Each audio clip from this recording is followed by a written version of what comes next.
Dito sa number 3, tax treaty. So, lagay natin dito yes. Meron definition dyan. Are you claiming reduced rate of withholding under a tax treaty? Ang sagot natin yes.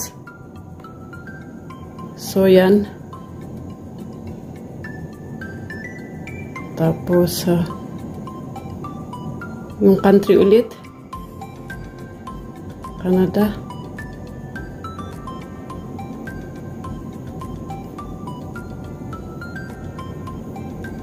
So, resident country yung claiming treaty with the US.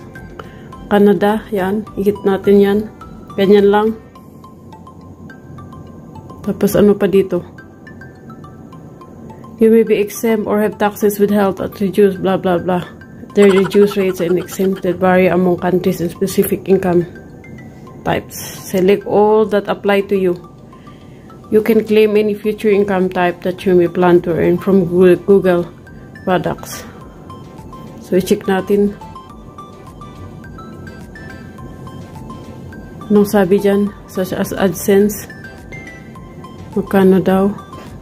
Reduced treaty rate, withholding rate. Article and paragraph. So 0.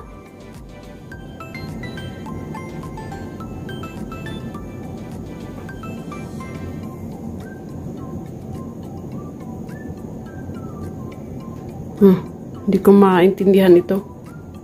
As a tax resident of the country region, reason for meets the term of the treaty article. So as a tax resident of the country region notified in the tax identity section, the individual section meets the required term of the treaty, doesn't have a permanent establishment in the U.S. and doesn't perform independent personal service in the U.S. from a fixed base in the U.S. or the right or property in respect of its royalty paid isn't effectively connected with a permanent establishment fixed base. So, i-check lang natin ito. Motion picture and TV. I-check din natin dyan yan guys. Who knows? Article and paragraph. Ano pa to?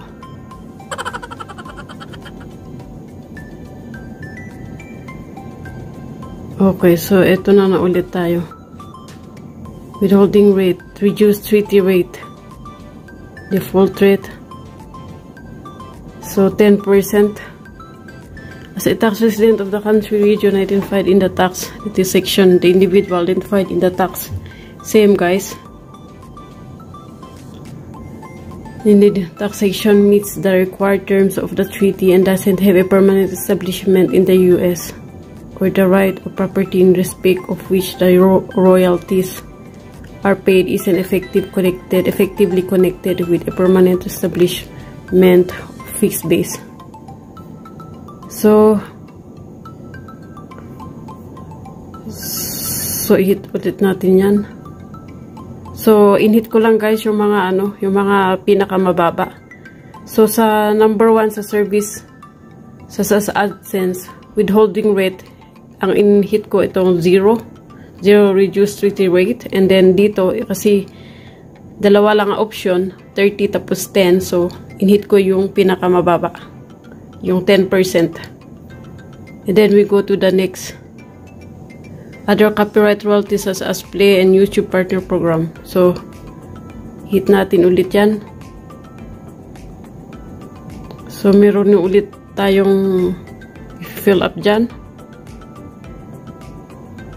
O reduced treaty rate. So, ayan. 0 naman dyan sa isa. So, basahin nyo lang. Tapos, piliin nyo yung pinaka mababa na rate. Treaty rate. So, as usual, di same pareho. Yung reason, basahin nyo lang. Tapos, i-hit nyo yan. Tapos, i-next natin. The tax treaty articles for motion picture and TV is required. Kung ano yung nag-read, i-fill up nyo lang guys. Kasi na-miss ko pala. Ayan. So, ayan. Yung nag-read siya. Pag nag-read siya, i-fill up nyo. So, ayan yung mga article pala. Pag nag-read siya, i-hit nyo yung, yung option. So, i-try natin ulit. Kasi hindi ko na-fill upan yung read. So, next. Anong sabi? Nandito lahat. Yan. Yung ating finilapan. Okay. So, ayan. I confirm that I have reviewed the generate tax document dito. So, i-hit lang natin yan, guys. I-check natin. So, andito lahat yung ating finilapan. Yan. Okay. So, ayan. Basahin nyo kung ano yung under, ayan, may certification siya. Tapos, basahin nyo lang. Ayan, tapos, ilagay natin yung ating pangalan. Full, okay. So, lagay ko yung ating full name. So, ayan, tapos, tapos may question dito, are you the person listed in the signature section? Of course, ikaw, diba? Yes, I am the person listed in the signature section and I'm completing this form on my own behalf. So, yan, ang pindutin natin yung una, ha. Yan. Tapos, i-next ulit natin. Has the individual entity in the tax section perform any activities within the US? Lagay natin no. So, ayan, i-hit ulit natin yan.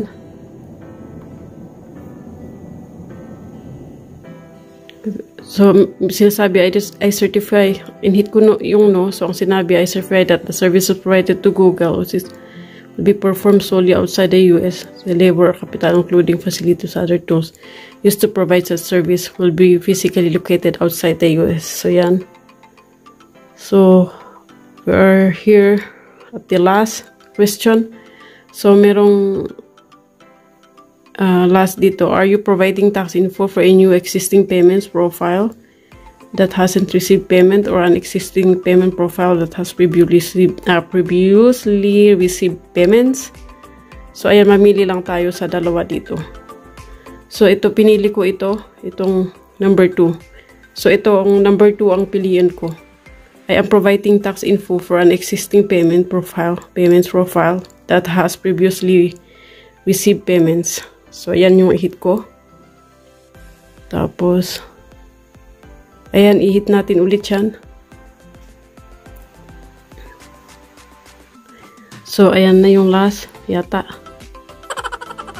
So, ayan yung na-hit ko. Tapos, may under ulit yan. Under penalties of perjury, I declare that the information certification contained herein remain the same and unchanged, except as provided below from January 1st, 2020 until present, and were true, correct, and complete for the time. To the extent that there were any changes, please detail them here and include dates of relevant changes. So, submit natin.